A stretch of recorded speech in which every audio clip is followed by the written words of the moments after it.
Livro de Hebreus, capítulo 10, verso 19.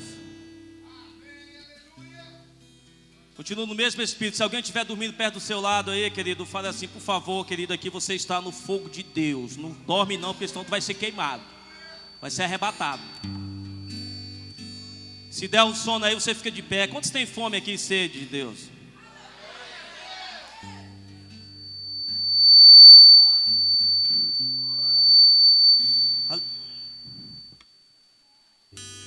Para quem não sabe, eu sou doce do bispo ou apóstolo Alex. A apóstola Vanessa está ali, tá? Doce do apóstolo Alex. Amém. Esposo da bispa Joseane. Pai da doutora Emily. Ela está aqui, a doutora Emily? Levanta a mão aí, doutora Emily. Está aqui, minha filha. Seja bem-vindo também aqui nessa intimidade, viu, irmã Emily, doutora? Hebreus capítulo 10, verso 19 fala o seguinte: tendo, pois, irmãos, ousadia para entrar no santuário. Fala aleluia. Para entrar no santuário, no santo dos santos, pelo sangue de Jesus, pelo novo e vivo caminho, Ele nos consagrou. Aleluia. Pelo véu, isto é, pela sua carne. Entenda isso, querido. Tendo, irmãos,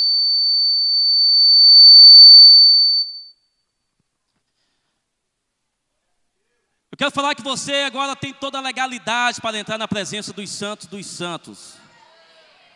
Quando eu vejo essa palavra, querido, eu começo a entender que desde o passado até hoje Deus ele tem sua maneira. Deus tem sua maneira e Deus tem procurado manter o contato e a comunhão com o homem, porque nós somos obra da criação dele, amém? E se você quer dar nome a essa ministração, você pode colocar aí: apetite pelo alimento do céu. Apetite ou fome pelo alimento do céu. Intimidade com Deus. Então, querido, a história e a Bíblia, ela nos mostra que, com o passar do tempo, o homem foi se distanciando cada vez mais de Deus, e não Deus do homem. Você acha que é Deus que se afasta de nós, ou é nós que se afastamos de Deus? Você pode ver, o pastor Cleone ministrou agora há pouco, falou de Adão. Deus falava com Adão no paraíso, na viração do dia. Daqui a pouco está chegando o horário, 6 horas. Nós já estamos já dentro desse tempo, das 5 às 6. Nesse horário que Deus falava com Adão. Você está aqui no momento profético. Depois é a apóstola Vanessa, mas eu vou pegar um pouquinho dessa unção aqui. E Deus falava com Adão na viração do dia. Adão ouvia a voz de Deus, e os dois ali tinham um diálogo ali bacana, tinha um papo bem de perto. E Deus também, Ele teve um papo bom com Noé. Deus fez que Noé também e a sua família, Deus falou o plano para Noé também, quando falou de destruição da terra com o dilúvio. Deus também bateu um papo com Abraão que foi um homem chamado amigo de Deus.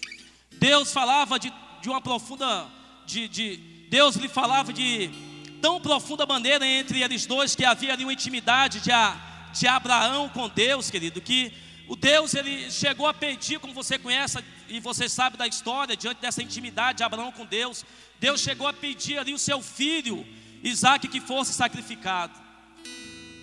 Mas quando você é obediente, fala comigo: a obediência e intimidade com Deus gera milagres. Obediência gera milagres, e intimidade com Deus gera milagres. E diante dessa intimidade de Deus com Abraão ainda, Deus ele pede a Abraão o seu filho, filho da promessa. Mas Deus, olhando que Abraão atendeu ali,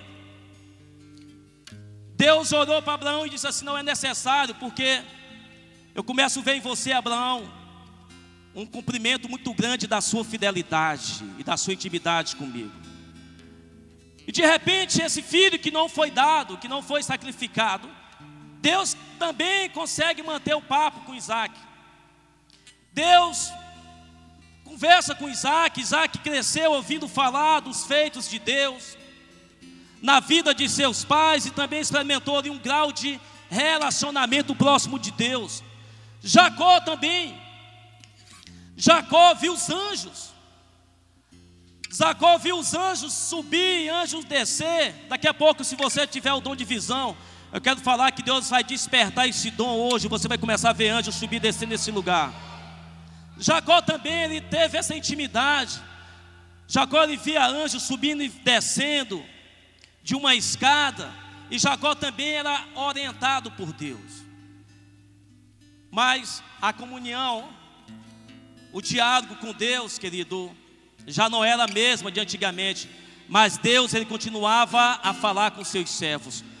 Quantos aqui quer ouvir a voz de Deus? Com Isaac, com Jacó, já não foi da mesma forma que Deus falava com Adão, não foi da mesma forma que Deus falava com Noé, não foi da mesma forma que Deus falou com Abraão. Mas Deus continuava a falar com seus servos. Não foi diferente também com José.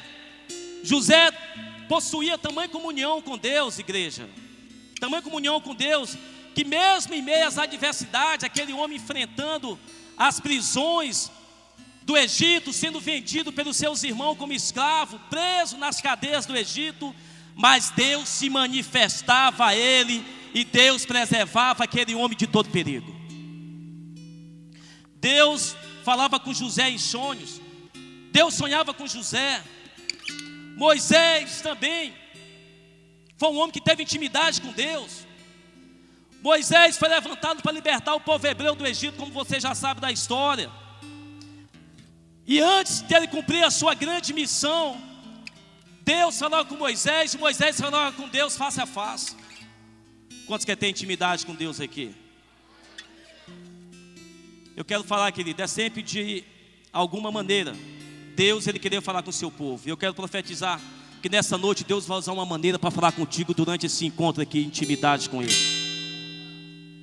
Deus utilizou os reis, Deus falou através de seus profetas com seus homens, dirigindo e guiando o seu povo. E se eu for falar aqui, várias experiências bíblicas de Deus tendo comunhão com o homem de Deus, batendo um papo com seus homens, com seus servos. Exemplo, para ver Deus se manifestar aos seus servos. Eu posso falar aqui que com Elias, com Eliseu, com Jeremias, Gideão, com aquele homem chamado Balaque. E outros que são exemplos bíblicos de pessoas que mantinham uma comunhão com Deus. E o Senhor lhe falava mesmo diante das circunstâncias com esses homens. Mesmo diante das circunstâncias que Deus falava com ele. Que vivia e Deus usou. E querido, quando Deus quer falar com alguém, eu quero falar uma coisa. Deus, ele usa então um jumento, você sabia disso? E durante esses dias aqui, de sexta até domingo, eu não sei qual é o horário que vai acabar aqui, mas Deus, ele vai falar contigo tremendamente. Só basta você ter um apetite de se aproximar de Deus. É por isso que você tem que lutar contra o sono, contra o cansaço. Aqui você acorda cedo e dorme tarde, mas a luta é aí na cadeira aqui, a luta é você e o ministrante de Deus agora. Se você tiver fome, se você tiver um apetite, Deus, ele vai despertar um dom que é dentro de você, e você vai começar a ter um papo com Deus a partir de hoje, um papo íntimo com Deus. Você vai ter um papo íntimo, querido. Deus fala com as pessoas de várias formas. Deus falou com Gideão através de um pedaço de algodão. Deus falou com ele. Fala para o teu irmão, ainda hoje, ele é o mesmo Deus. E ele quer continuar a falar com você. Hoje, ele nos tem falado através do seu filho. Agora você pergunta, somente aquele? Somente com aqueles que têm apetite e fome de Deus. Se você deseja ter uma intimidade com Deus, se você deseja se aproximar de Deus, você tem que ter fome, você tem que ter um apetite para se aproximar de Deus. Amém, querido? Eu tenho 10 anos que eu nasci de novo. Eu ouvia várias experiências dos grandes homens, profetas, pastores, bispos, apóstolos, contando as suas experiências com Deus. E eu pedia para Deus, falava, eu também quero ter essa experiência. Como é que eu faço? Uma vez o meu pastor ministrou, você só basta ter fome para se aproximar de Deus, só basta ter apetite para chegar próximo de Deus, que Deus ainda hoje Ele continua falando com o seu povo e com seus filhos. Quantos filhos de Deus tem aqui? Pastor, que tipo de apetite que nós devemos ter? Que tipo de apetite devemos ter pelo alimento? Que tipo de apetite que nós devemos ter por Deus? Eu vou falar aqui, querido, consideramos alguns problemas graves ligados quando se fala em apetite. Tem muitos cristãos dentro da igreja que têm apetite por outras coisas. Não tem apetite para se aproximar de Deus. E eu vou considerar aqui alguns problemas quando se fala em apetite de cristãos que estão com fome e não com fome de se aproximar de Deus. E quando alguém não tem esse apetite de se aproximar de Deus, ele não tem intimidade com Deus, e essa pessoa está morta. Você sabia disso? Os mortos não têm apetite. Você sabia disso? Os mortos não têm apetite. Uma pessoa morta, ela tem fome, sim ou não? Uma pessoa que está perto de morrer, ela tem fome? Ela tem fome? Não tem fome. Uma pessoa que está perto de morrer não tem fome, porque não há restaurante. Quem já viu aqui algum restaurante em algum cemitério? Hã? Já viu? Assim também, querido, é uma pessoa, é um crente, é um jovem que não tem fome, que não tem apetite pelas coisas de Deus. Porque quando você não se aproxima de Deus, quando você não tem vontade de se aproximar para perto de Deus, não tem como você ter fome pelas coisas de Deus. Assim também uma pessoa sem vida espiritual, ela nunca vai ter fome das coisas de Deus. Tem muitas pessoas que estão mortas espiritualmente. E essas pessoas não podem ter intimidade, não podem ouvir a voz de Deus, não podem passar por alguma experiência com Deus. As coisas de Deus, querido, ela não atrai e nunca vai atrair uma pessoa morta espiritualmente. Uma pessoa morta espiritualmente, ela bota defeito em tudo. Ela só chega atrasada no culto. Uma pessoa morta espiritualmente, ela quer ser a estrela, quer chegar por último, não quer dar ouvido, só quer conversar lá no fundo, só quer tirar a atenção do outro, só quer futucar a outra. Uma pessoa morta espiritualmente, querido, ela não pode ter intimidade com Deus, porque uma pessoa morta espiritualmente, ela tem fome do pecado e não do pão do céu. E não do pão do céu. Ela tem fome das coisas do mundo e não do banquete de Deus. Mas eu quero profetizar que a partir de hoje você vai ter fome das coisas que é de Deus. Você vai participar do banquete que Deus vai te dar a partir de hoje. Se eu tivesse aí, lá na minha igreja eu ensino assim, na hora que fala uma palavra boa eles recebem. Aleluia, recebo. Se eu tivesse aí, toda a palavra que vai ser lançada aqui vai se cumprir na tua vida. Fica atento pelas palavras que vai ser lançada daqui. Eu vou falar mais uma vez. Eu quero profetizar na tua vida que a partir de hoje você vai ter fome pelos banquetes de Deus. Porque você é uma pessoa viva. Você está aqui nesse encontro é porque você está vivo. Aquele velho homem e a velha mulher morreu ontem pela manhã. Amém?